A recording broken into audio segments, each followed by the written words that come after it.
Mic पे तरुण, साईं की कहानी शिरडी से संसार तक। लेकिन बाबा की लीलाएं देखते देखते देखते देखते देखते देखते कभी मन ही नहीं भरता। अनेक प्रकार की लीलाएं प्रतिदिन नित नई लीलाएं हो रही हैं वहां। तो डॉक्टर राजेंद्र प्रसाद जी कहते हैं उस समय मेरी उम्र रही होगी वही 7-8 वर्ष की। तो उसी समय बाबा ने कहा कि इसको मत मारो, ये तो राजा है। लेकिन मुझे पता तब चला, बाबा को तो उसी दिन मैं राजा दिख गया था, लेकिन मुझे पता तब चला जब मैं भारत का राष्ट्रपति बना। साईं बाबा तो सबके हैं, संत कभी एक का हो ही नहीं सकता। संत की श्रद्धा और सबूरी, ये शब्द मैं कहता हूं कि इस शब्द में यदि पीएचडी किया जाए ना, तो एक नहीं कितनी पीएचडी हो जाएंगी सिर्फ 2 शब्दों में।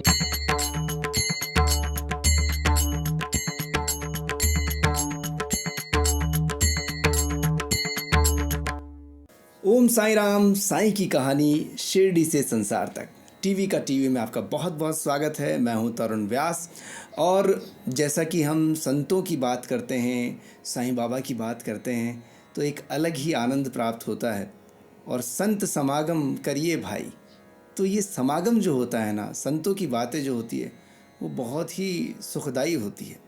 तो आज माइक पे तरुण पॉडकास्ट में हमारा सौभाग्य है कि आज वृंदावन धाम से, देवरा बाबा के धाम से, वहीं से आचार्य मोरध्वज जी आज हमारे साथ हैं। आप बहुत जाने माने कथावाचक हैं और बहुत ही ऐसी जीवन को सुधार देने वाली बातें भी बताते हैं। भागवत की बात करते हैं, रामायण की बात करते हैं, गीता की बात करते हैं, संतों की बात करते हैं और सबका मालिक एक की बात करते हैं। तो आइए स्वागत करते हैं आज के एपिसोड में हम मोरध्वज जी। आचार्य मोरध्वज जी, बहुत बहुत स्वागत। ओम साई राम साहब। ओम साई राम, आपका भी बहुत बहुत स्वागत है। देखिए, आपसे बात करना हमें बहुत आज एक अच्छा संयोग बना है, क्योंकि तारा जी जो बेंगलोर में हैं, उन्होंने आपसे संपर्क साधा और वह हमारे माइक पे तरुण पॉडकास्ट के लिए बहुत अच्छे अच्छे जितने भी जो मेहमान हैं उन्हें आमंत्रित करती हैं। तो पहले उनको भी हम धन्यवाद करते हैं। तारा जी, बहुत बहुत शुक्रिया, धन्यवाद जी। मैं भी बहुत बहुत धन्यवाद देता हूँ और वास्तव में बहुत ही भक्त हैं, परम भक्त हैं और साईं बाबा की बहुत अनन्य भक्त भी हैं और बाबा को अपना गुरु भी मानती हैं। जी।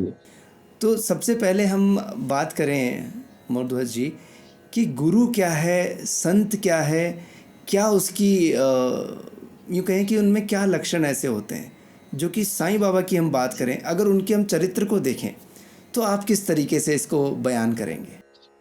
देखिए, सबसे पहली बात आपने कहा गुरु, तो क्योंकि गुरु परंपरा में हम लोग जुड़े हुए हैं और गुरुकुल में ही पढ़े हैं। अपने बाल्यकाल से ही हम लगभग 7 वर्ष के थे, तभी माता पिता हमें गुरुकुल में, जो महर्षि वेद विज्ञान विश्वविद्यापीठ के नाम से जाना जाता है और अपने देश में अच्छी प्रसिद्धि है भारतवर्ष में, वहां से वेद की रक्षा के लिए बहुत ही अच्छा कार्य हो रहा है। तो गुरु जो है, गु शब्द से ही शुरू हो जाता है ना, जो हमें अंधकार से प्रकाश की ओर ले जाता है, उसे हम गुरु कहते हैं। क्योंकि हम तो ये वाणी सदैव सोई ही रहती है। जब गुरु मिलता है तो वो गुरु ही इसको जगाता है अपने शब्दों से। जी। 5 वर्ष की अवस्था में ध्रुव जी महाराज परमात्मा को प्राप्त कर लेते हैं। परमात्मा सामने आकर खड़े हो जाते हैं, लेकिन वाणी मूक होती है। ध्रुव जी सोचने लगते हैं कि मैं बोलूं क्या और कैसे बोलूं, इनसे क्या बोला जाता है ना। तो वो बोल नहीं पाए, लेकिन परमात्मा जब कृपा करता है, जब परमात्मा देखते हैं कि ये कुछ बोल नहीं पा रहा है, तो भगवान अपना शंख लेकर के कपोल पर लगा देते हैं। तो वेद वेदांत का ज्ञान उमड़ पड़ता है। तो भगवान गुरु का भी निर्वाहन करते हैं, रूप धारण करते हैं।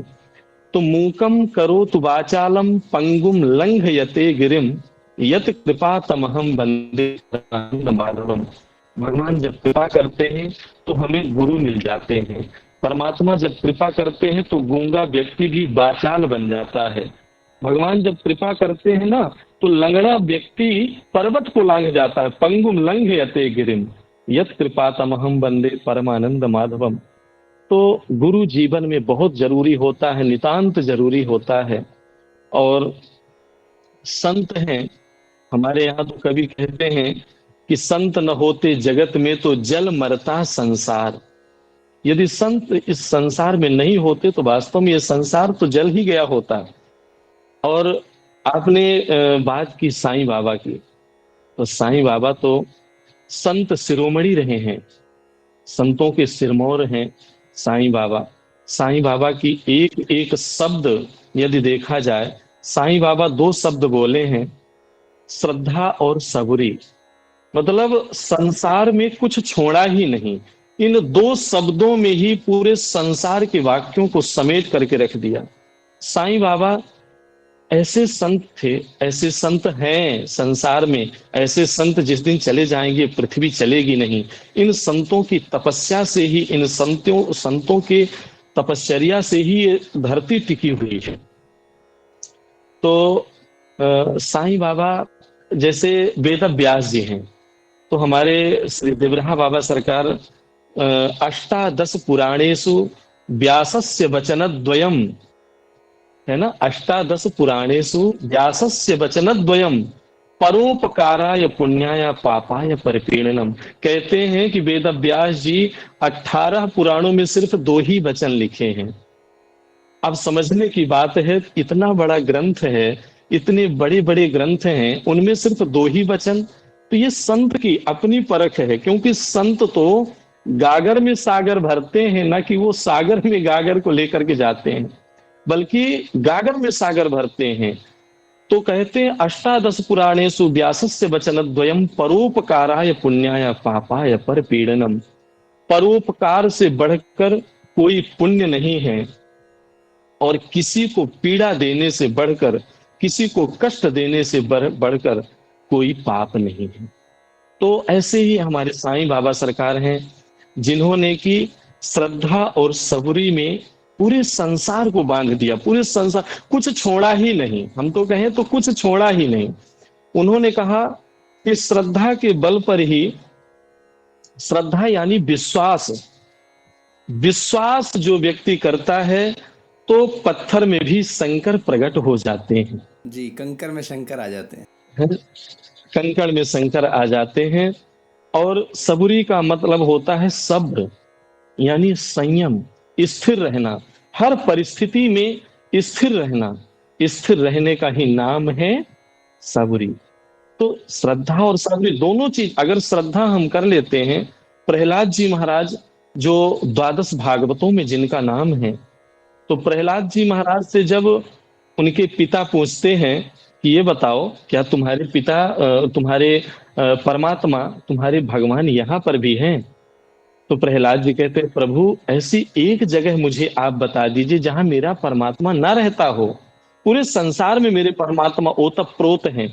जैसे ये वस्त्र है, इस वस्त्र को हम जब देखते हैं तो पूरा वस्त्र दिखाई देता है, लेकिन इसमें धागा ही तो पिरोया हुआ होता है।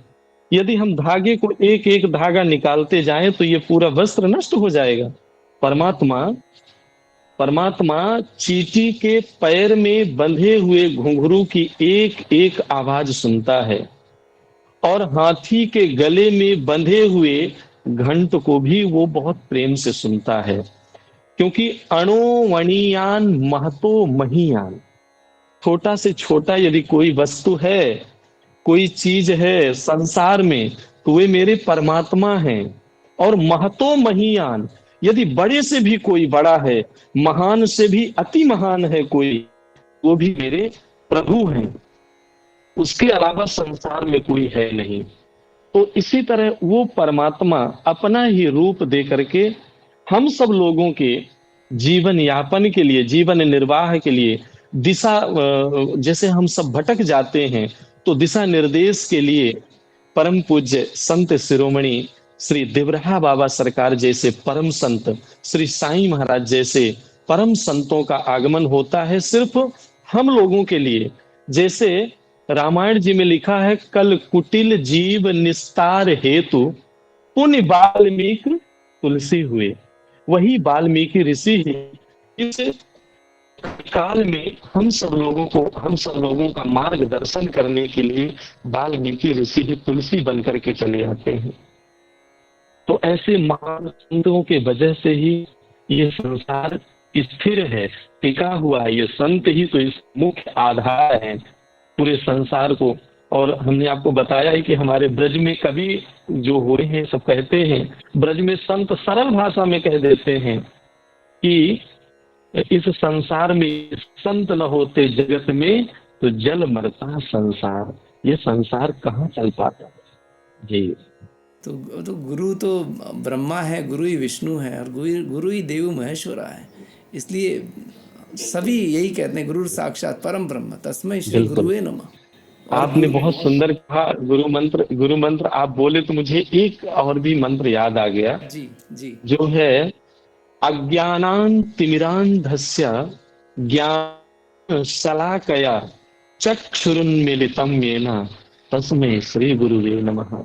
अज्ञान तिमिरांधस्य, ये जो अज्ञान तिमिर हमारे अंदर बैठा है इसको गुरुदेव भगवान तिमिरांधस्य इसका विध्वंस कर देते हैं, भस्म कर देते हैं। ज्ञानांजन शलाकया, जैसे हमारा नेत्र है, नेत्र में हमारे ज्ञान का अंजन लगा देते हैं, है ना, अंजन लगा देते हैं। ऐसे तस्मै श्री गुरुवे नमः, ऐसे श्री सद्गुरुदेव भगवान को हम बारंबार प्रणाम करते हैं, नमस्कार करते हैं। चारों तीर्थ धाम आपके चरणों में, हे गुरुदेव प्रणाम आपके चरणों में। कितनी आनंद की बात है कि गुरु का जहाँ आ गया नाम, वहाँ सब कुछ आ गया। वो जो आपने जो बात कही कि एक एक कण में परमात्मा है, तो जहाँ गुरु आ गए वहाँ स्वयं परमात्मा आ गए। तो कि गुरु ही परमात्मा से मिलन का एक माध्यम है, वही जोड़ता है, एक कड़ी है। तो हमें गुरु का जो चुनाव भी अपने जीवन में बहुत सोच समझकर करना चाहिए। और कई नियत से गुरु होते हैं, कोई अनियत से गुरु होते हैं, है ना। कई प्रकार की उसमें गुरुओं का भी वर्णन किया गया है श्री साईं सच्चरित्र में। लेकिन जब हम कोई भी चीज़ पढ़ते हैं, कोई कथा सुनते हैं, तो उसमें ऐसा आनंद प्राप्त होने लगता है। गुरु की बात हो, प्रभु की बात हो, चाहे भागवत की बात हो, हम चाहे रामायण की बात करें, गीता की बात करें, तो अथाह ज्ञान भरा हुआ है संसार में। इनमें संपूर्ण संसार इन शास्त्रों में विद्यमान है। अब कोई इसे समझ ले तो जीवन जो है सफल हो जाए। मैं यहाँ पर, क्योंकि आप श्रीमद् भागवत और पीछे भी नजरा सप्ताह ज्ञान यज्ञ की महिमा भी अलग है, पर श्रीमद् भागवत का कानों में पढ़ना एक इंसान के जीवन को किस प्रकार से बदल पाता है या बदल देता है। क्योंकि आप कथावाचक हैं, आप बहुत जगह सुनाते हैं, और लोग लाखों की संख्या में सुनने जब आते हैं तो उनके कानों में जो एक अमृत पान जो होता है, एक तरीके से वो अमृत जो आपके मुख से, व्यासपीठ से वो बरसता है और लोग समझते हैं। आप इसे कैसे हर एक आम आदमी को एक सरल भाषा में समझाएं कि इसका उद्देश्य क्या है, क्या इससे प्राप्ति होती है। जी तरुण जी, श्रीमद् भागवत में लिखा हुआ है, तेनियम वांगमयी मूर्ति प्रत्यक्षम वर्तते हरे। ये श्रीमद् भागवत महापुराण कोई ग्रंथ नहीं है, कोई लेक्चर नहीं है, कोई भाषण नहीं है। ये तो तेनियम वांगमयी मूर्ति प्रत्यक्षम वर्तते हरे, ये परमात्मा का शब्दमयी विग्रह है, स्वरूप है, वांगमय स्वरूप है। और भागवत जी में एक एक मंत्र, एक एक शब्द परमात्मा से पूरी तरह से ओतप्रोत है। यदि भागवत जी का एक श्लोक नहीं, एक मंत्र नहीं, सिर्फ एक शब्द कान में पड़ जाए तो उसमें पावित्र प्रवेश कर जाता है और इंसान उसी को अपने भव सागर की नाव बना करके उससे भव सागर पार कर लेता है। श्रीमद् भागवत महापुराण संपूर्ण शास्त्रों का निचोड़ है। जैसे पहले दूध होता है, दूध से फिर हम दही बनाते हैं, दही के बाद जब उसको हम मथते हैं तो फिर उसमें से मक्खन अलग हो जाता है, जिसको हम घी बोलते हैं, नैनू बोलते हैं, अलग हो जाता है। और मठा अलग हो जाता है, छाछ जिसको हम लोग बोलते हैं। और उसको भी जब हम गर्म करते हैं तो उसका रस स्वरूप जो अमृत कहलाया गया है कलयुग में, तो वो हमारा घी निकल कर तैयार हो जाता है। वैसे ही संपूर्ण शास्त्रों का जो निचोड़ है वो श्रीमद् भागवत महापुराण है। विद्वानों की परीक्षा है श्रीमद् भागवत महापुराण। वैष्णवों का ये परम धन है, संतों का ये तिलक है, श्रीमद् भागवत महापुराण। और श्रीमद् भागवत महापुराण वास्तव में जो संसार के में कुछ ऐसे लोग हैं जो इसको व्यापार की दृष्टि से देखने लगे और व्यापार बनाए जा रहे हैं। वास्तव में श्रीमद् भागवत महापुराण तो कल्प वृक्ष है। इसके नीचे बैठकर आप जो सोचेंगे संसार की हर वस्तु मिलती है। फिर इसको व्यापार बनाने की जरूरत है ही नहीं। व्यापार तो वहां बनाया जाता है जहां किसी चीज का अभाव होता है। यहाँ तो अभाव है ही नहीं। यहाँ बैठकर भी जिसके जीवन में अभाव हो जाए तो मैं कहता हूं कि वो भागवत जी को कभी समझा ही नहीं। जी, मैं देखता भागवत हूँ जी कई का ये बार अपना प्रभाव बहुत है से, जी। क्योंकि हमारे भारतवर्ष में जितने भी वृद्ध जन हैं और जो भी आध्यात्मिक दर्शन पाना चाहते हैं, आजकल जब से ये सोशल मीडिया का ज़माना आया है, लोग बहुत ज़्यादा उसमें देखते हैं और घंटों देखते हैं, हमारे पॉडकास्ट को भी देखते हैं। कुछ लोग अलग अलग चैनल्स हैं, मैं किसी का नाम नहीं लूँगा, बड़े बड़े चैनल्स जो टीवी पर भी आते हैं, उनमें साथ में बार कोड पर लिखा होता है कि यहाँ पर ये अकाउंट नंबर है, पीछे भागवत का बद, और वो जिस तरीके से एक पूरा भगवान के स्वरूप में ही खुद बन के आ जाते हैं और बोलते हैं हम कथा कर रहे हैं। और फिर वो एक, जैसा कि आपने कहा, व्यापार, तो वो बार बार बार कोड दिखना ये, और फिर दो चार बार वो कुछ और चीज़ें दिखाते कि हम यहाँ पैसा लगाते हैं, कुछ लोग लगाते हैं, परंतु सब पर विश्वास नहीं होता। इस बारे में आप सभी जितने भी हमारे दर्शक हैं भारतवर्ष में जो आज आपका ये एपिसोड देख रहे हैं, क्या बताना चाहते हैं, क्या होना चाहिए और कैसे करना चाहिए हमें चुनाव, कि हमें कहाँ पैसा देना चाहिए और कहाँ कहाँ नहीं? बिल्कुल, आपने बहुत बहुत ही अच्छी बात कही है। इसका देखिए, ये चीज तो क्लियर होना ही चाहिए। सबसे पहली बात ये है तरुण जी, किसी ऐसे व्यक्ति को दान भी दे देते हैं जो हमारे दिए हुए धन को, धन का दुरुपयोग करता है, तो उसमें मान लीजिए उस दुरुपयोग में, उस पाप में हम भी शामिल हो गए। इसलिए बहुत सोच समझ करके, क्योंकि धन की तीन ही गति होती हैं, चौथी गति धन की कोई होती ही नहीं है। धन की सिर्फ तीन गति होती है। पहली गति होती है दान पुण्य। तो दान किए कहाँ जाएं, दान कहाँ करना चाहिए, इसके लिए भी हमारे शास्त्र में नियम बताया है। दान लेने का अधिकार सबको नहीं होता है। तो दान यदि कभी देना है तो दान देना है, दरिद्र नारायण की सेवा करना है। दरिद्र के रूप में जो, जिनके शरीर में कोढ़ वगैरह हो जाता है, या जो अपाहिज हो जाते हैं, अपने पैरों से चल नहीं सकते हैं, तो उनको भोजन देना, उनको रोटी देना। हमारे सत्य साईं भगवान भी यही शिक्षा देते थे कि जो व्यक्ति ऐसा हो उसको जरूर दिया जाए, लेकिन उन व्यक्तियों को दान ना दें जो हमारे अच्छा, इसमें धन एक को बात ले जा जोड़ता हूँ करके मैं, दुरुपयोग करता एक हो। बात जोड़ता हूँ। श्री साईं सच्चरित्र में बाबा ने कहा है कि आप दान करिए, मुक्त हस्त से दान करिए, पर उसमें ये विचार नहीं आना चाहिए कि मैं कितना दूं। अगर मुक्त हस्त से, जहाँ पर आपने ये भाव कर लिया, तो इसीलिए बाबा कहते हैं कि भले ही आप किसी को धनराशि मत दो, कुछ मत दो, और अगर कोई मांगने आया भी है तो उसको फटकार के भगाओ मत, "हट, ये क्या लगा रखा है, जाओ यहाँ से।" जैसे कार के बाहर कुछ लोग आते हैं, तो आप कुछ मत कहो।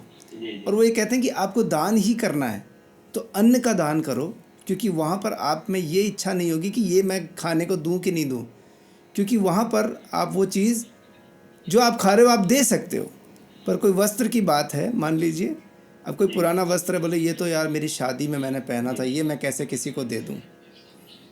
मतलब जहाँ ये भाव आ गया वहीं उस दान की महिमा शून्य हो गई। तो दान करें तो उसके बारे में फिर सोचना नहीं चाहिए, किया कर दिया बस, ख़त्म हो गई बात। और वो ये इस हाथ से करें तो दूसरे हाथ को पता नहीं चलना चाहिए, क्योंकि दान और धर्म की जड़ सदा हरी होती है। तो हमारे कहने का देखिए, भीष्म पितामह जी ने भी इस विषय को बहुत सुंदर ढंग से बोला है। भीष्म पितामह जी जब युद्ध अंतिम चल रहा था, महाभारत का युद्ध अंतिम चल रहा था, तो भगवान कृष्ण पांचों पांडवों को लेकर के जाते हैं। यद्यपि उसको बहुत अच्छे ढंग से भगवान श्री कृष्ण से अच्छा कौन समझा सकता है, लेकिन भगवान श्री कृष्ण भी ये चाहते हैं कि ये जो पांडव हैं ये हमें वात्सल्य दृष्टि से देखते हैं। तो हो सकता है मेरी समझाई हुई बात इनको समझ में कम आए। भीष्म पितामह के पास पांडवों को लेकर भगवान श्री कृष्ण जाते हैं और जाकर के कहते हैं कि पितामह, ये आपके पौत्र हैं, इनको आपके मार्गदर्शन की जरूरत है। तो भीष्म पितामह जो बाणों की सैया में पड़े हुए हैं, उन दिन से बाणों की सैया में पड़े हुए, आज बहुत मुस्कुराते हैं। इतने कष्ट में होकर परमात्मा जब सामने पहुंच जाते हैं तो भगवान का स्वरूप जो है, जब वो अपने माधुर्यमयी दृष्टि से देखते हैं और अपना जो है हास्य मुख दिखाते हैं ना, तो संसार के सारे कष्ट भूल जाते हैं। क्योंकि परमात्मा का स्वरूप ही ऐसा है कि सिर्फ एक बार देखने से ही संसार का आप ताप संताप नष्ट हो जाता है।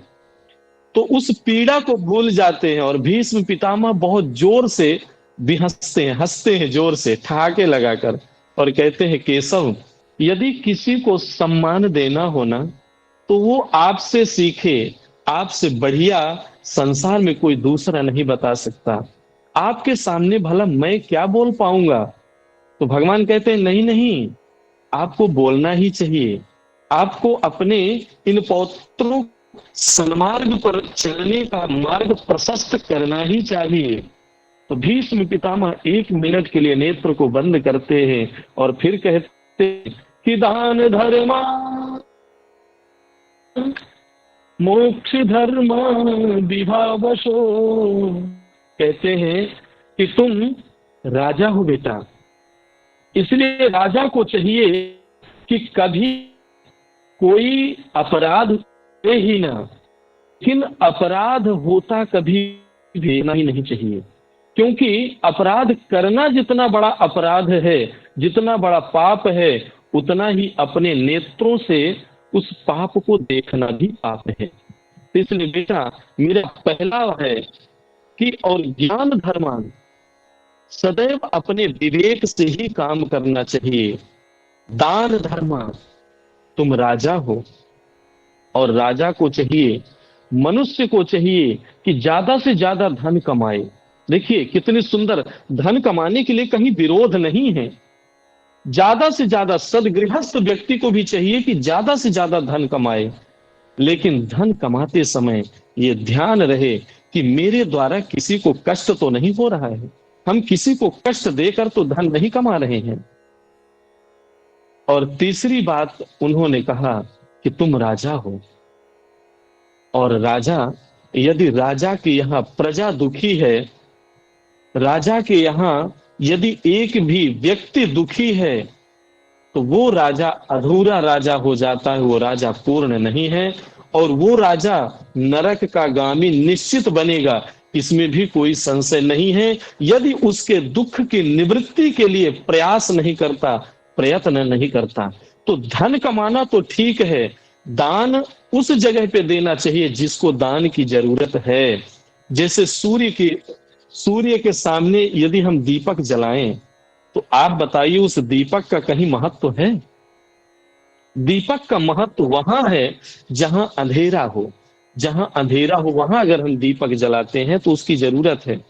जहां कोई व्यक्ति भूखा तड़प रहा हो, वहां यदि हम भोजन देते हैं तो उसको तो वो बहुत अच्छा लगेगा, लेकिन जिसके यहाँ 56 प्रकार का व्यंजन परोसा हो, वहां ले जाकर के हम कढ़ी चावल रख दे तो उसको तो कढ़ी चावल मतलब ऐसा दिखाई देगा कि पता नहीं कहाँ से लाया होगा, कैसे बनाया होगा, किस बर्तन में बनाया होगा, व्यक्ति होगा, कैसे लाया, मतलब एक नहीं अनेक प्रकार की भ्रांति उसके मन में आएगी, क्योंकि उसके पेट में भूख है ही नहीं, उसको आवश्यकता है ही नहीं। तो बताइए उस भोजन का कोई महत्व तो नहीं हुआ। तरुण जी, आपसे बात करके बहुत अच्छा लग रहा है, क्योंकि आप ऐसी ऐसी चीजों को मतलब स्पर्श करते हैं ना कि मेरे हृदय पटल पर ये होता है, लगता है कि कितना बोलें, क्योंकि आप जैसा जो सच्चा और सामने बैठे हो। अब तो वक्ता और श्रोता, इन दोनों के बीच का भी एक अलग संबंध होता है। बिल्कुल बिल्कुल। तो ये इस संबंध को आप कैसे समझाना चाहेंगे, कैसे बताएंगे? देखिए, कथा प्रवक्ता और श्रोता ये दोनों जब बैठते हैं तो परमात्मा की कथा प्रकट होती है। इन दोनों से ही भगवान की कथा प्रकट होती है, क्योंकि जिज्ञासा ही संसार में सब कुछ दिला सकती है और सब कुछ इंसान पा सकता है यदि जिज्ञासु है।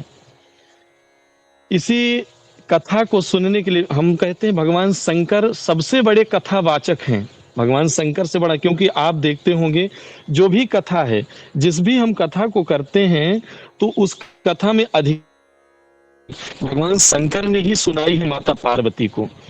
तो कथा में इतने बड़े श्रोता होकर भी उच्च श्रेणी के मतलब इतने बड़े वक्ता होकर, भगवान शंकर इतने बड़े वक्ता होकर उच्च श्रेणी के श्रोता भी हैं। जब बात चल रही थी, आपने भीष्म पितामह और माधव वाला सीन जब बताया कि उनको देखते ही सब, वो कैसे उनका भीष्म पितामह का जो एक्सप्रेशन थे, वैसे ही हम जब शिरडी जब जाते हैं, साईं बाबा के मंदिर में साईं बाबा को देखते हैं, तो अपने आप ही आंखों से आंसू भी निकलते हैं। ऐसा लगता है कि बस हो गया, जो है बस गले लगा लो, या अभी बोलेंगे, अभी बात करेंगे, सब कुछ साक्षात लगता है।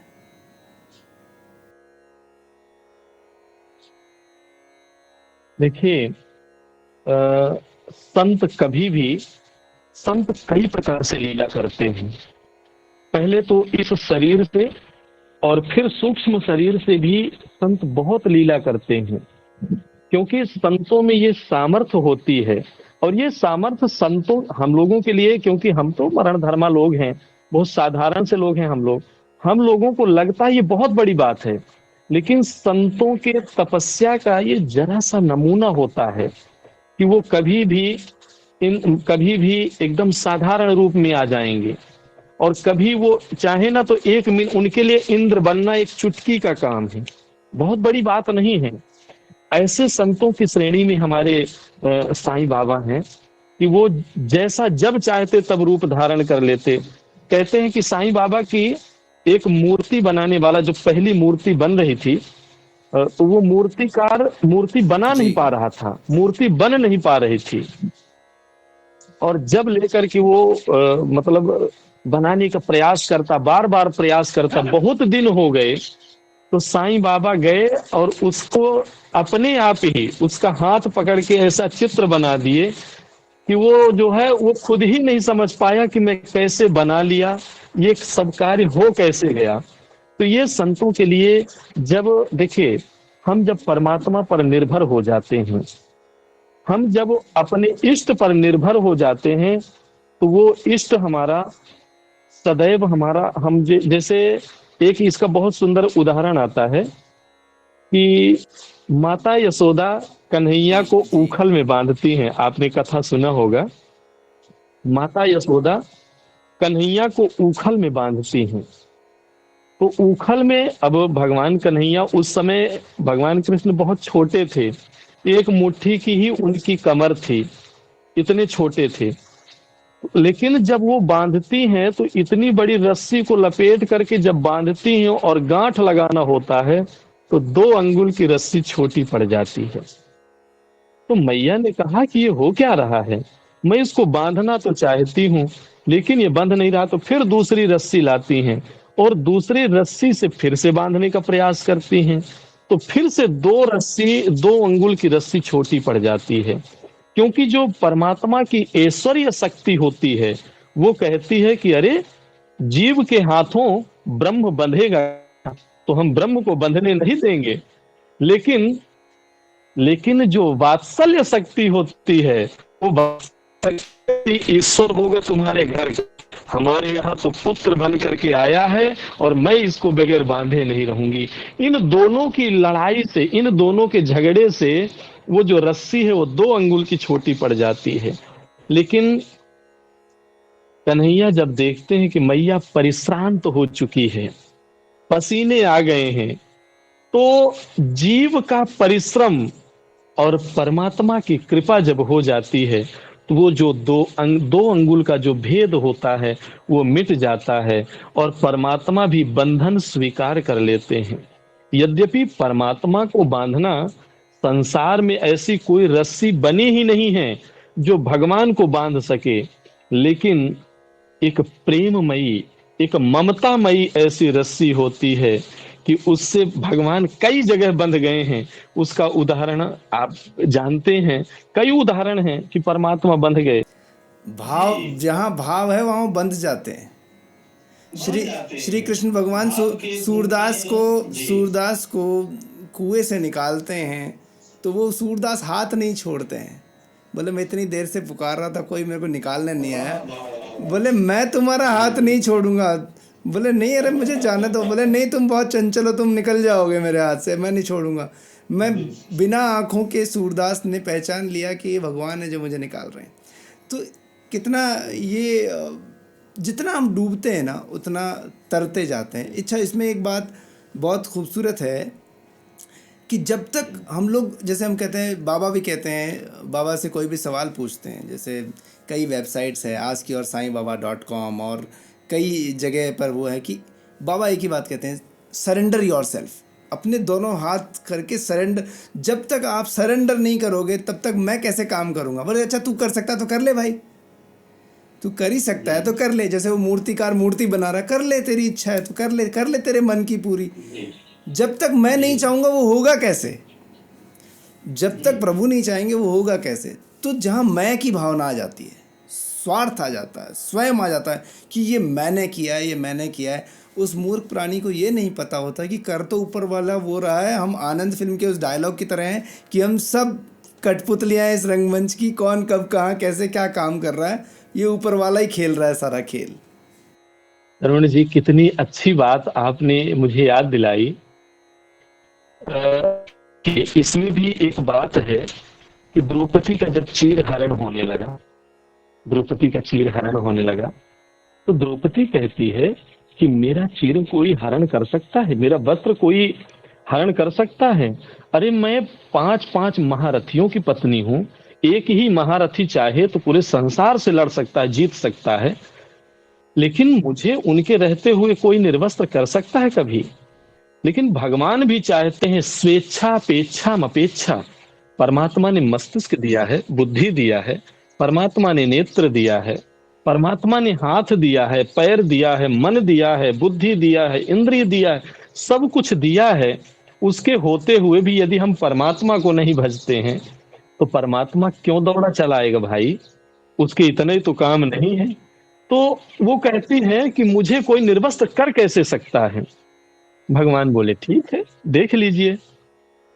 और जब उनको पुकारती हैं तो 5 पांडव सिर नीचे झुका लेते हैं। तो द्रौपदी फिर कहते हैं कि भीष्म पितामह जैसे अतिर्थि वीर मेरे बाबा बैठे हैं, उनके रहते मुझे निर्वस्त्र कौन कर सकता है? लेकिन वो भी जब सिर नीचे कर लेते हैं तो द्रौपदी कहती है मैं खुद छत्राणी हूं और मैं अपनी सुरक्षा स्वयं कर सकती हूँ। भगवान बोले अच्छा, अभी आपने ऊपर इतना, ठीक है तुम भी देख लो।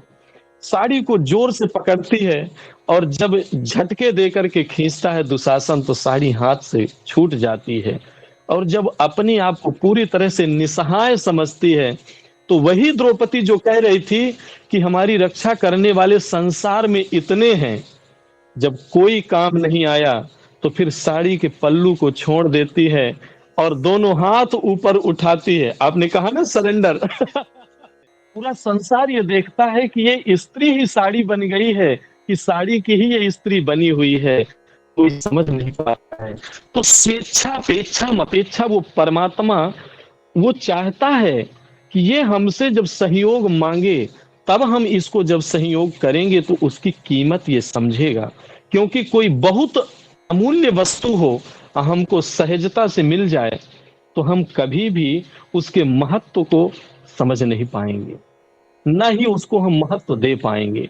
इसलिए परमात्मा चाहते हैं कि हमसे कोई कभी अपेक्षा करे, और जब वो अपेक्षा करेगा तब हम उसको देंगे, तो उसका महत्व उसकी दृष्टि में बढ़ जाएगा, उसे वो संभाल कर रखने का प्रयास करेगा। जैसे किसी को कहीं से धन अगर ऐसे ही प्राप्त हो जाता है, तो वो व्यक्ति उस धन को इस तरह से खर्च करना शुरू कर देता है, ऐसी चीजों में जिनका मैं नाम भी नहीं ले सकता, क्योंकि ये धर्म मंच है। धर्म मंचों में हम ऐसी वस्तुओं का नाम भी नहीं ले सकते हैं, ऐसे चीजों में। और उसमें फिर बहुत समय नहीं लगता है उसको कंगाल बनने पर भी। तो इसलिए जी, इसलिए परमात्मा ने हमको यदि ताकत दिया है, तो वो ताकत हम अपनी भारत माँ की सेवा के लिए लगाएं। यदि परमात्मा ने मुझे बहुत धन दिया है, तो मैं उसको, जो ये परमात्मा की बनाया हुआ ये बगीचा है, इस बगीचे से यदि कोई वृक्ष मुरझा रहा है और मैं उसके सहायता यदि मैं कर दूंगा, तो वो फिर से हरा भरा हो जाएगा। तो उसके लिए हमें खर्च करना चाहिए, लगाना चाहिए। बगीचा यानी जो संसार में जो भी चीज है, अंडज उजविज स्वेजज जरायुज, जो 3-4 प्रकार की जो सृष्टि है, ये परमात्मा का बगीचा ही तो है। उस बगीचे में हम लोग तो क्रीड़ा मृग हैं। जैसे परमात्मा नचाता है, वैसे ही नाचते चले जा रहे हैं। अब यहाँ एक चीज़ और ध्यान देनी चाहिए, क्योंकि रामायण में, जी रामायण काल जो रहा, राम जी आए तो भी पृथ्वी पर वो तो जी पुरुष बनकर आए, तो यहाँ के सारे जितने भी कृत्य होते हैं वो जी करने होते हैं। पृथ्वी पर आए हैं भगवान तो भी नर बनकर आए हैं, नारायण। लेकिन उन्हें भी जी लोगों की अवहेलना सुननी पड़ी, बुरा भला सुनना पड़ा। और वैसे ही जी हम आज की दुनिया में देखते हैं कि किसी ने साईं बाबा में राम के दर्शन किए, किसी ने कृष्ण के दर्शन किए, लेकिन साईं बाबा के उन दर्शनों को भी कुछ लोग जो हैं आज की दुनिया में मंदिरों से मूर्ति हटा देते हैं और वो अनर्गल दुष्प्रचार करते हैं, अजीब सा, जिसको सुनकर सभी जितने भी भक्त होते हैं वो व्यथित और बहुत दुखी हो जाते हैं। पर चूंकि स्वेच्छा है, किसी को कुछ भी कहने का अधिकार जी है, पर किसी संत पर ऐसी टिप्पणियां करना, ऐसी बातें करना, ये ज्ञानी मनुष्य का अपना जो अज्ञान भरा हुआ है ना, इंसान ये समझ नहीं पाता है कि हमारे परमात्मा कितने रूपों में आते हैं। और मुझे तो आज तक ऐसा कोई भी दृष्टांत नहीं मिला, ऐसा कोई भी कि साईं बाबा किसी मत और मजहब को कभी भी ऐसा बढ़ावा दिए हों, या किसी एक मत और एक पंथ में कभी रहे हों। साईं बाबा तो सबके हैं, संत कभी एक का हो ही नहीं सकता। संत कभी भी, संत तो संसार में हर व्यक्ति को चाहते हैं कि ये भी जो है परमात्मा के मार्ग पर चला जाए। जिस मार्ग से मैं चल करके यहाँ तक पहुंचा हूं, तो वही सतमार्ग ही सबको दिखाते हैं।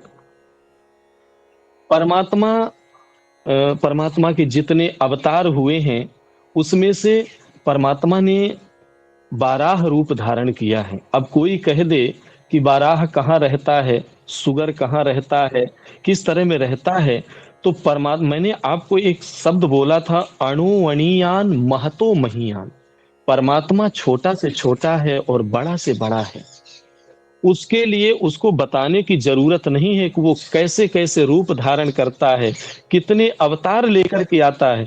वो तो जो दृढ़ निश्चयी भक्त होते हैं वही समझ पाते हैं, सबकी बस की बात नहीं है। संतों को समझ लेना। दिवरहा बाबा सरकार के जहाँ पर मैं आज 22-25 साल से सेवा दे रहा हूँ, मेरे पूज्य सरकार हैं, बड़े सरकार जी इस समय जो वहाँ गद्दी पर विराजमान हैं, और बाबा के जो जितने भी लीलाएं हैं उन सब लीलाओं का प्रचार प्रसार कर रहे हैं। परम पूज्य प्रातः स्मरणीय श्री देवदास जी महाराज हमारे सदगुरुदेव भगवान हैं।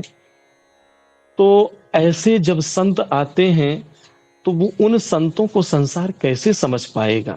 एक छोटा सा मैं आपको उदाहरण देकर के बताता हूँ। हमारे पटना के एक भक्त हैं, वो अभी भी आते हैं, बहुत बुजुर्ग हो गए हैं।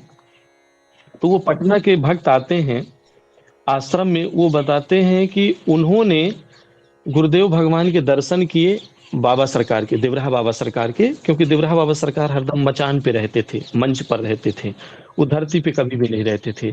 लकड़ी का मंच बना करके उसी लकड़ी के मंच पर रहते थे।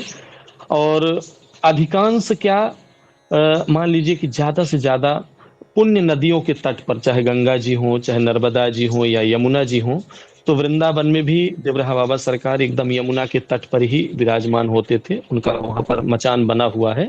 और वृंदावन में सन 1990 में बाबा सरकार ने 19 जून सन 1990 जो योगिनी एकादशी होती है, अभी योगिनी एकादशी गई है, तो योगिनी एकादशी जिसमें भगवान श्री कृष्ण अपने लीला को समाप्त करके, लीला को यहाँ पर वो करके और गौलोक धाम पर विराजमान हुए, तो उसी तिथि को बाबा ने चुना।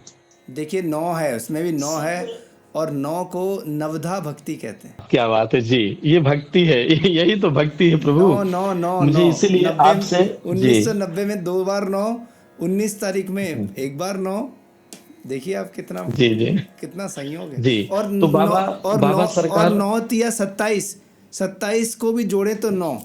तो देवराहा बाबा सरकार अनेक प्रकार की लीला करते थे, और वो भक्त जो उनके भक्त थे जो वहां आते थे अच्छे तरह से समझते थे।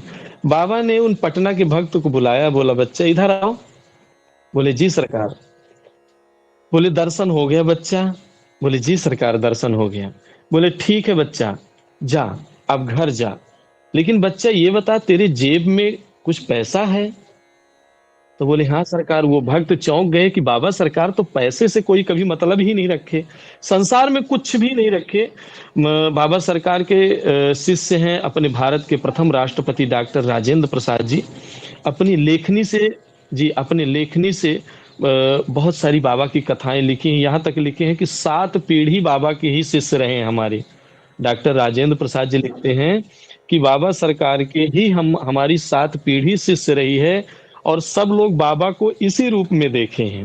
वाह वाह वाह। बल्कि डॉक्टर राजेंद्र प्रसाद जी ये भी लिखते हैं कि मैं बचपन में जब आता था अपने माता पिता के साथ, दादा दादी के साथ में दर्शन करने के लिए बाबा के, तो पेड़ तोड़ने लग जाता था, पत्ती तोड़ने लग जाता था, तो माता पिता एक आध बार चाटा लगाए कि ये ब्रज में जो है पेड़ पौधों के भी पत्ते नहीं तोड़ते हैं, क्योंकि ये सब संत हैं। तो बाबा सरकार कहते हैं नहीं नहीं नहीं, उसको मारो नहीं, ये तो राजा है। तो डॉक्टर राजेंद्र प्रसाद जी कहते हैं उस समय मेरी उम्र रही होगी वही 7-8 वर्ष की। तो उसी समय बाबा ने कहा कि इसको मत मारो, ये तो राजा है। लेकिन मुझे पता तब चला, बाबा को तो उसी दिन मैं राजा दिख गया था, लेकिन मुझे पता तब चला जब मैं भारत का राष्ट्रपति बना, तो मुझे वो वचन बाबा के याद आए। तो वो कहते हैं कि मैंने, मतलब कई ऐसे दृष्टांत हैं। तो बाबा उसको बुलाते हैं और कहते हैं कि तेरे जेब में कुछ पैसे हैं। तो उसने कहा कि बाबा तो कभी भी पैसे के कोई जिक्र ही नहीं किए, ना कभी कुछ लिए। तो उन्होंने कहा हाँ बाबा हैं। तो बोले जितने भी है बच्चा उस टोकरी में डाल दे। तो वो पैसा निकाले और निकाल करके टोकरी में डाल दिए। अब उसमें से 150 रुपए बचा लिए कि वृंदावन से और पटना जाने के लिए किराया हो जाएगा। बाबा बोले बच्चा सब पैसा तू डाल दिया? बोले हाँ सरकार डाल दिया। बोले बच्चा वो जो 150 रुपया तेरे जेब में है उसको भी इसी में डाल दे। तो वो 150 रुपए भी निकाल करके उसमें वो डाल दिए, और डाल करके अपने मन में सोचने लगे कि बाबा ऐसा क्यों किए, अब मैं कैसे जाऊंगा। मेरे पास कोई किराया नहीं है और रुकने भी नहीं दे रहे हैं। बाबा कह रहे जा बच्चा, जा घर जा। अब हम घर जाएंगे कैसे? ये सोचते सोचते वो भक्त वहां से निकलते हैं और निकल करके जाते हैं। कब ऑटो में बैठ गए, कब मथुरा स्टेशन पहुंच गए, सिर्फ वो सोचते रहे कि बाबा ने हमें क्या कहा, ऐसा क्यों किए। ये करते करते ट्रेन आ गई और ट्रेन में क्योंकि पैसा तो था नहीं, तो जनरल डिब्बे में जा करके बैठ गए। और जनरल डिब्बे में बैठ करके गए और उनके पास पैसा था, उससे उन्होंने, तो उनके पास तो पैसा था, वो जाकर रिजर्वेशन डिब्बा में बैठ गए। रिजर्वेशन डिब्बा में बैठे और वहां आगे चल के रास्ते में कुछ बदमाशों ने लाइन काट करके और उसमें लूट पाट किए, लोगों को चाकू मार दिए लूटने पाटने के चक्कर में, पैसे के चक्कर में। और बाबा उन भक्त को बिल्कुल सेव रखे, जनरल डिब्बे में बैठे हुए थे। अब वो जब ये सब कहानी सुने, जी, जब ये सब उन्होंने देखा, ट्रेन रुकी और उसमें लाहौर से पटी हुई थी, तो वो फिर आगे नहीं गए, वहां से लौट करके आए और बाबा सरकार से बोले, प्रभु यदि आज आप नहीं होते तो मेरा भी वही हाल हुआ होता जो उस डिब्बा में हमारे मित्रगण गए थे वो हुआ था। तो देखिए, संत हैं, कब कौन सी लीला कर दें, कैसी लीला कर दें, इसमें कभी भ्रम नहीं करना चाहिए। ये तो संतों का, ये संतों की तपस्या का, उनकी दूरदृष्टता का यही चीज होता है कि वो जब किसी को अपना मान लेते हैं ना, तो पल पल, देखिए हम फिर वही चीज कहेंगे कि श्रद्धा और सबूरी, ये शब्द, मैं कहता हूं कि इस शब्द में यदि पीएचडी किया जाए ना, तो एक नहीं कितनी पीएचडी हो जाएंगी सिर्फ दो शब्दों में। क्योंकि संतों के मुखारविंद से निकला हुआ वाक्य कभी असत्य नहीं हो सकता है। और वो छोटी बात बोल ही कैसे सकते हैं, उनके पास ज्यादा इतना समय कहाँ है कि हम लोगों जैसे वो दृष्टांत दें। वो तो बस दो शब्द बोल देते हैं और पूरे संसार को समेट लेते हैं। गागर में सागर भर देते हैं वो। हम उसका जब मंथन करेंगे तो उसमें से जो अमृत कण निकलते हैं ना, क्योंकि मैं मंथन करके देखा हूं, मैं बाबा की सेवा में रह करके देखा हूं, वहां इतने साल रहने के बाद भी कभी मुझे महसूस ही नहीं हुआ कि हम इतने साल से रह रहे हैं। हमारे दाढ़ी मोछ नहीं थे और आज दाढ़ी मोछ सफेद हो रहे हैं। लेकिन बाबा की लीलाएं देखते देखते देखते देखते देखते देखते कभी मन ही नहीं भरता। अनेक प्रकार की लीलाएं, प्रतिदिन नित नई लीलाएं हो रही हैं वहां। बहुत सी हम लीलाएं लोग, हैं, जी, क्योंकि संत जब अपनी लीला करते हैं तो लोग उसे चमत्कार जी, समझने लगते हैं। बाकी वो तो सूक्ष्म, जैसे सूक्ष्म जगत की छोटी सी भी का वो हमको पता भी नहीं चलता। वहाँ तो सब कुछ अच्छा है, वो कैसे भी कुछ भी कर सकते हैं। एक जी, मैं यहाँ एक शास्त्र कहूँ, उसका जिक्र श्रीपाद श्री वल्लभ है। श्रीपाद श्री वल्लभ जी, में भगवान दत्तात्रेय के बारे में लिखा है कि उनके कौन कौन से अवतार जी, कब कब पृथ्वी पर अवतीर्ण होंगे, जी, पहले से लिखा है, जिसमें भगवान जी, ने शिवाजी का रूप भी धरा। तो वहाँ पर एक जो ये कुछ लोग अनायास अनर्गल बातें करते हैं, उनका भी जवाब उसमें लिखा हुआ है कि शिरडी नामक ग्राम में एक जी, संत प्रकट होंगे, जिनका वेशभूषा तो एक यवन की तरह होगी, परंतु वो इसीलिए पैदा होंगे कि हिंदू और मुस्लिम एकता हो और भेदभाव मिट सके, और वो एक ही बात जी, कहेंगे, अल्लाह मालिक, सबका मालिक एक। बिल्कुल, और होंगे वो ब्राह्मण कुल में जन्म होगा, लेकिन रहेंगे बिल्कुल, यवन की तरह, फटे पुराने कपड़े पहनेंगे। शिरडी ग्राम होगा और उन्हें साईं नाम से जाना जाएगा। और वो जी, दत्तात्रेय और भगवान हनुमान जी के आंशिक अवतार होंगे। तो जिन लोगों को नॉलेज नहीं है, उन्हें ये श्रीपाद बिल्कुल, श्री वल्लभ पढ़ना चाहिए। बिल्कुल पढ़ना चाहिए, बिल्कुल पढ़ना चाहिए। परमात्मा के अनेक रूप होते हैं। परमात्मा कभी किसी से पूछ करके न रूप धारण करता है, न कभी धरेगा। उसको जिस रूप में जा करके समाज को एक दिशा देना होता है, वो उसी रूप में आ जाते हैं। क्योंकि स्वच्छंद गति ईश्वर, परमात्मा की जो स्वरूप है वो स्वच्छंद है, वो कहीं भी जा सकते हैं, कभी भी जा सकते हैं, कहीं भी रुक सकते हैं, कभी भी किसी भी रूप में पहुंच सकते हैं। अब ये तो हमारे चश्मा के ऊपर होता है तरुण जी, हम जैसा चश्मा लगाएंगे हमको वही दिखाई। यदि हम पीला चश्मा लगाए हैं जी, हम पीला चश्मा लगाए हैं और पूरा अगर हमें पीला दिखाई दे रहा है पर संसार पीला है नहीं, तो इसमें दोष इस संसार का नहीं है, प्रकृति का नहीं है, ये दोष हमारे इन आंखों का है जिनमें हमने ये चश्मा लगा रखी है। साईं बाबा की आरती में कि जया मनी जैसा भाव तया तैसा अनुभव, जाकी रही भावना जैसी प्रभु मूरत देखी तिन तैसी। जैसी प्रभु मूरत देखी तिन तैसी, बिल्कुल। अब जो जैसा देखना चाहता है वो वैसा देख लेता है। कभी कभी विट्ठल जी महाराज कुत्ते में भी परमात्मा को देख लेते हैं और लोग कुत्ते को भगाते रहते हैं। ये उदाहरण है, ये भगवान जो है यही तो उदाहरण है। हमें कोई भी चीज समझने के लिए परमात्मा जगह जगह पर उदाहरण दिए हैं, अपने स्वरूप को दिखा दिखा कर कि तुम भटको नहीं। लेकिन मनुष्य है तो भटकता ही जाता है और भटकाने वाले बहुत सारी संसार में मिल जाते हैं। इसमें एक बात मुझे याद आती है, मैं बहुत से संतों को सुनता हूँ, तो ओशो ने एक बात कही कि बोले एक शिरडी में साईं बाबा नाम से बाबा हुए, तो लोग कहते बोले कि बाबा मेरे घर आना।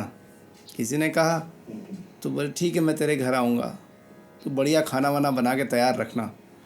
तो उसने कहा ठीक है आज बाबा मेरे घर आएंगे।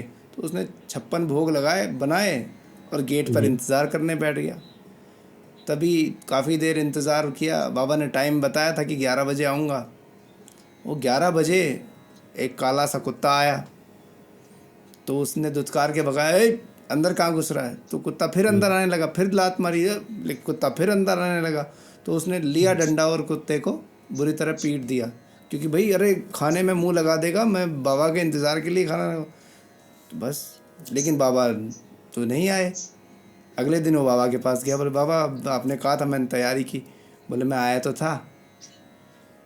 बोले कि कहाँ आए थे। बोले कि तूने, मैं 3 बार घुसने की कोशिश की, तूने मेरे को भगाता गया, चौथी बार तूने डंडे मार के निकाल दिया मुझे। ये क्या बात हुई, मैं उस कुत्ते के रूप में आया था।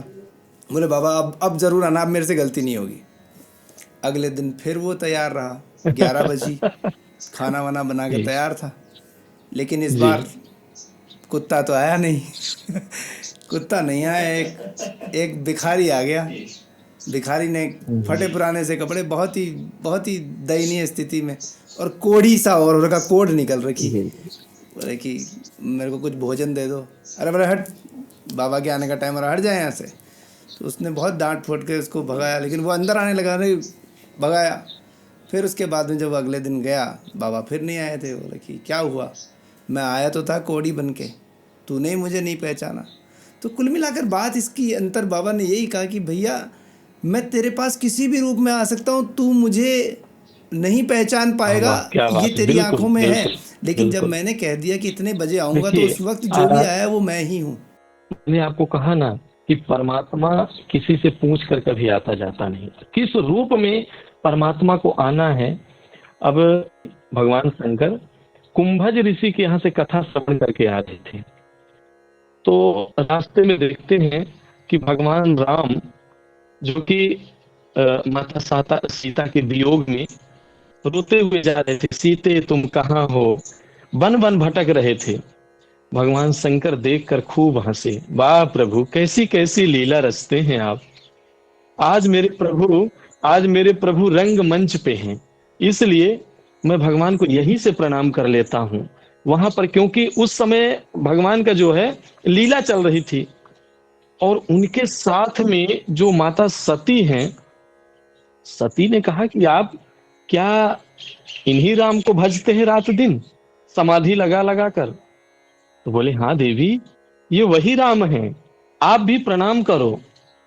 बोले कि ये तो एक स्त्री लंपट पुरुष मुझे दिखाई दे रहे हैं, स्त्री के वियोग में हा सीते हा सीते हा सीते करते हुए दौड़ रहे हैं। भगवान बोले देवी, प्रभु लीला करते हैं, अनेक प्रकार की लीला करते हैं, आप इनको प्रणाम करो। तो बोले लेकिन मुझे भ्रम हो रहा है। तो भगवान शंकर बोले ले परीक्षा जाए, तुम जाओ परीक्षा ले लो। बोले ठीक है, तो आप यहीं रुकिए, हम तो परीक्षा लेकर के आते हैं। तो बोले ठीक है। और कहते हैं कि माता सती जाती हैं, भगवान के आगे जाकर के सीता का ही रूप धारण कर लेती हैं। तो माँ का रूप धारण इसलिए करती है कि यदि ये स्त्री वियोग में रो रहा होगा, देखेगा जैसे ही सीता के रूप में, तो सोचेगा कि सीता है, साधारण मनुष्य होगा तो दौड़ के आएगा, हमारी सीता मिल गई, हमारी सीता मिल गई, और हम वहां से अदृश्य हो जाएंगे। और यदि परमात्मा होगा तो इसको कोई फर्क पड़ेगा नहीं। तो जब सीता बन करके आगे आगे चल देती हैं, तो लक्ष्मण जी कहते हैं भैया मुझे तो लगता है सीता मैया हमारी सामने आ गई। राम जी कहते हैं लक्ष्मण सावधान, अब हम लोग कौन हैं? परीक्षा देने वाले, इंटरव्यू देने वाले हम छात्र हैं, और सामने हमारे टीचर जी हैं। अब अगर हमारी कोई परीक्षा ले भी रहा है तो परीक्षा थोड़ा अच्छे से देंगे हम लोग, इसलिए सावधान। लक्ष्मण जी जीवों के आचार्य हैं, लक्ष्मण जी तुरंत सावधान हो गए। और भगवान जाते हैं तो जा करके कहते हैं फिर ही अकेले कहें कहीं कहीं हेतु, आप अकेले इस वन में कहाँ घूम रही हैं, है ना? और कहाँ गए वृषभान केतु, मतलब भगवान शंकर कहाँ गए? आप अकेले ही घूम रही हैं, भगवान शंकर कहाँ हैं? अब जब भगवान शंकर का नाम सुनती हैं तो माता सती को तो चक्कर आने लगा कि ये क्या हो गया, ये हमें पहचान कैसे लिए। अब वहां से जब भागना चाहती हैं तो भगवान राम कहते हैं रुक जाओ, परीक्षा लेने आई है तो ढंग से परीक्षा ले लो। और जिधर से वो भागना चाहते हैं तो सामने में सीताराम दिखाई देते हैं, प्रत्यक्ष सामने सीताराम खड़े हो जाते हैं। फिर मां बदलती हैं तो उधर भी सीताराम खड़े हो जाते हैं। अंततो गत्वा माता सती वहीं पर बेहोश होकर गिर पड़ती हैं, नेत्र बंद कर लेती हैं, और भगवान आगे निकल जाते हैं। तो परमात्मा को जब लीला मंच पर देखते हैं तो भगवान शंकर दूर से ही प्रणाम करते हैं, वहां नहीं जाते हैं। भगवान हम लोगों को ही तो ये ज्ञान देने के लिए, उपदेश देने के लिए, इस मार्ग को दिखाने के लिए आते हैं कि मैं परमात्मा होकर इस संसार में आया। इतना यदि हमने कष्ट सहा तो तुम तो जीव हो, तुम तो मनुष्य हो, तुम क्यों घबराते हो? घबराना नहीं चाहिए, बस भगवान को भजते हुए उस मार्ग पर चलते रहो, तो उस मार्ग से उस मार्ग को हम पार कर जाते हैं। भगवान कृष्ण के जीवन में जब 6 दिन के थे तो पूतना मारने आ गई, थोड़ा और बड़े हुए तो सकटासुर, व्योमासुर, अरिष्टिकासुर, धेनुकासुर, अनेक राक्षस मारने के लिए आ गए, लेकिन भगवान को कहीं भी आप रोते हुए नहीं देखे होंगे। अब जब थोड़ा सा बड़े हुए और जब मथुरा पर आए, कंस से किसी तरह से मथुरा को मुक्त किए, तो उनकी जो अस्ति और प्राप्ति नाम की 2 पत्नी थी, वो जाकर अपने पिता जरासंध से बोल देती हैं। तो जरासंध 1 बार नहीं, 2 बार नहीं, 23 अक्षौहिणी सेना लेकर 18 बार चढ़ाई किया। अंत में भगवान ने कहा कि चलो यहां से भी चलते हैं, और समुद्रम शरणम गताम, पृथ्वी को ही छोड़ दिया, समुद्र की शरण में जाकर के रहते हैं। लेकिन कभी भी भगवान कृष्ण को कोई सिर पर हाथ रखे बैठे हुए कोई देखा है? उनके चेहरे पे कभी भी कोई उदासी किसी ने देखी है? वो तो मुस्कुराते, वो देखिए भगवान अनेक रूप धारण करके आते हैं, चाहे देवराहा बाबा सरकार के रूप में हो, चाहे हमारे नीम करौरी बाबा के रूप में हो, चाहे हमारे सत्य साईं भगवान के रूप में हो, अनेक रूप धारण करके आते हैं हम जैसे मरण धर्मा लोगों को शिक्षा देने के लिए कि बेटा संसार में कभी भी किसी भी अवस्था में रहो, किसी भी रूप में रहो, यदि परमात्मा को भजते हुए चल रहे हो तो इसमें बाधाएं तो आएंगी, लेकिन यदि उन बाधाओं से आप किसी भी प्रकार से विचलित नहीं होंगे, स्थिर रहना, साबुरी का मंत्र स्थिर रहना, यदि आप स्थिर रहेंगे, एक जगह पर स्थिर रहेंगे, तो उस मंजिल तक आप निश्चित पहुंच जाएंगे, इसमें कोई संदेह नहीं है। अब इसमें जो कोई उस रूप में भी भेद देखता है, कि परमात्मा के ये रूप हैं, भगवान के वाराह रूप हैं, मत्स्य रूप है, कच्छप रूप है, या परशुराम का, माने जो भी रूप हैं, यदि इसमें भी कोई भेद दिखता है तो मैं कहता हूं उससे बड़ा मूर्ख इस संसार में कोई नहीं है। क्योंकि राम कृष्ण दो एक हैं, अंतर नहीं इनमें, उनके नयन गंभीर थे, इनके चपल विशेष। बाकी कोई अर्थ, कोई भी इसमें कोई भेद है ही नहीं। भगवान श्री राम के नेत्रों में गंभीरता थी, भगवान श्री कृष्ण के नेत्रों में चपलता थी, बस यही है। भगवान श्री राम से जब कोई पूछता था, उनका कोई परिचय पूछता था, तो वो एक ही चीज कहते थे कि मैं संतों के चरणों का दास, महाराज दशरथ का ज्येष्ठ पुत्र मैं राम हूं। लेकिन भगवान कृष्ण तो सीधे कहते हैं मैं भगवान हूं, मेरी शरण में आओ, मैं ही मुक्ति दूंगा। अब यदि इसमें कोई कहने लग जाए कि ये तो अपने आप को भगवान बोलते हैं, तो भगवान तो वो हैं। अब ना समझने वाले नहीं समझ पाए, जो जैसे दंत समझदार वक्र नहीं है, शिशुपाल। वो आज के युग में जिन लोगों जी को हम कहते हैं ये समझदार नहीं है या ये समझते नहीं हैं, तो कहीं ना कहीं एक हमारे अंदर एक नेगेटिव जो चीज़ होती है वो हमें ऐसा करने पर मजबूर करती है। पहले हम देखें तो कैसे ज़माना बदलता चला गया। जी भगवान राम के समय की बात करें तो जी वो युग ऐसा था, तब सारे भाई भाई, भाइयों की कितनी अच्छी बात है, कैसे एक एक पुरुष को कैसे बर्ताव करना चाहिए, माँ से, बहन से, पत्नी से, अपने दुश्मन जी से, सब कुछ, हर एक जगह। तो वहाँ दुश्मन कितना दूर था, राक्षस कितना दूर था, मनुष्य कितना दूर था, राक्षस कितना दूर था। एक अलग कुल में, एक अलग कुल में, दोनों के बीच में युद्ध, आखिर में अंत में सत्य की जीत। उसके बाद जब दौर आया, श्री कृष्ण भगवान आए, महाभारत का पूरा परिदृश्य वेद व्यास जी ने रचा। उस महाभारत में एक ही परिवार में राक्षस और देवता प्रकट हो गए, कौरव और पांडव। बिल्कुल बिल्कुल लेकिन बिल्कुल। हाँ, क्योंकि पहले तो एक पांडव परिवार में जी नहीं थे, राम के युग में, राम जी के युग में, कृष्ण जी के युग में एक ही परिवार में हो गए। आखिरकार अंत में सत्य की जीत हुई। जी लेकिन अब जो ये जो कलयुग काल चल रहा है, जी इसमें एक ही मनुष्य में रावण भी है और राम भी है। तो वो अंदर अपने वाह द्वंद्व से लड़ जी रहा है जी इंसान। राम और रावण में युद्ध हो रहा है, अंत में सत्य जी की जीत होती जी है। पर क्योंकि ये कलयुग है, यहाँ पर नेगेटिव पावर्स जो हैं ज़्यादा, उसमें लिखा भी गया है कि जब धर्म की हानि होगी, यदा यदा ही धर्मस्य ग्लानिर्भवति भारत है, अभ्युत्थानम अधर्मस्य तदात्मानं जी जी जी सृजाम्यहम्, परित्राणाय साधूनां विनाशाय च दुष्कृतां, सजा में। धर्म संस्थापनार्थाय संभवामि युगे युगे। जी तो जब जब धर्म की हानि होगी, संभवामी। तो धर्म की हानि हो रही है। आज कलयुग में यही है। हम देखते हैं एक ही घर में पिता और पुत्री के जी बीच में भी कुछ संबंध क्रिएट हो जाते हैं। हम देखते हैं कि आदमी कितना बिल्कुल नेगेटिव हो चुका है, कितना आजकल छोटी छोटी बच्चियों से जैसी घटनाएं, अश्लील घटनाएं हम सुनते हैं। ऐसा कभी नहीं होता था। पर ये कलयुग का एक ऐसा जी पीरियड चल रहा है जहाँ पर धीरे धीरे धर्म को, लोग धर्म से मुक्त हो रहे हैं या धर्म को छोड़ रहे हैं। अपना पुरुष धर्म नहीं निभा रहे, अपने महिला धर्म जी नहीं निभा रहे, और अंततः अपना मानव धर्म नहीं निभा रहे।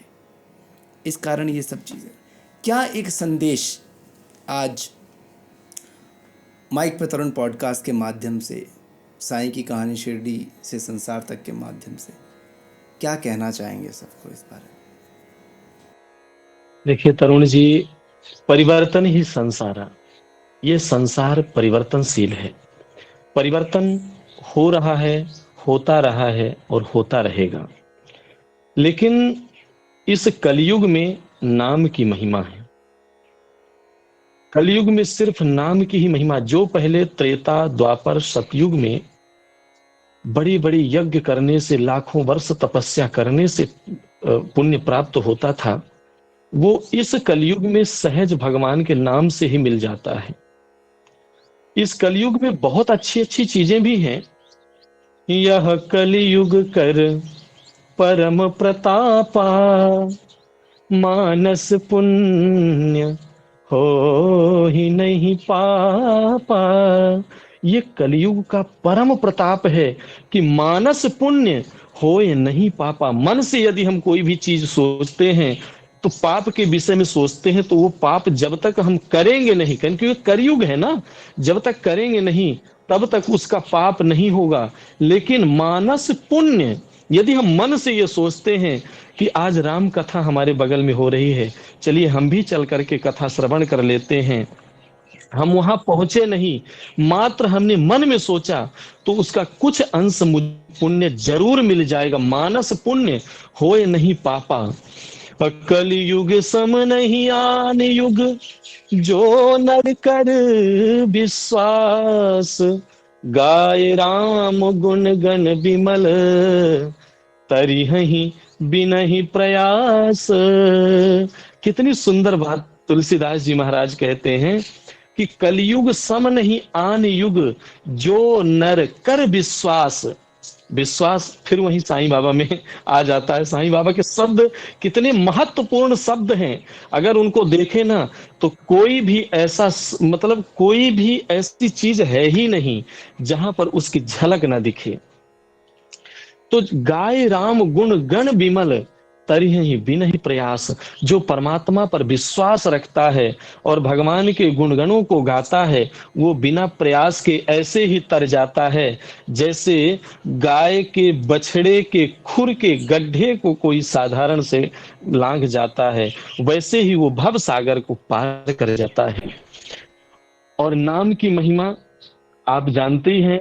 श्रीमद् भागवत महापुराण में जो अंतिम श्लोक है, उसमें भी पूरे श्लोक का जो निचोड़ है उसमें भी कहते हैं कि नाम संकीर्तनम यस्या, नाम के संकीर्तनम यस्या, सर्व पाप प्रणाशनम, प्रणामो दुख समनम, स्तम नमामि हरिम परम।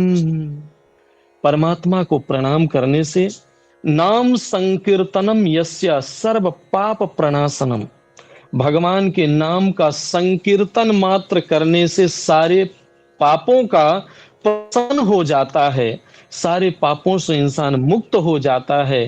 प्रणामो दुख समनम, सिर्फ परमात्मा को प्रणाम करने से ही जो तीन प्रकार के ताप होते हैं, दैहिक दैविक भौतिक, तीनों ताप नष्ट हो जाते हैं। स्तम नमामि हरिम परम, वो परमात्मा के हरि के ही पद को प्राप्त कर जाता है। सबसे अंतिम श्लोक है।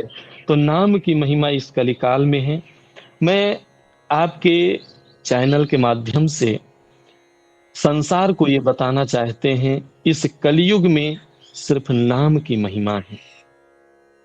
जो जितना नाम को जप लेगा, जो जितना नाम को गा लेगा, कितना सुंदर, मतलब कलयुग में एक यही अच्छाई है। बुराई तो हम संसार में देख ही रहे हैं। और इसीलिए हम कहते हैं कि नाम को जपना चाहिए।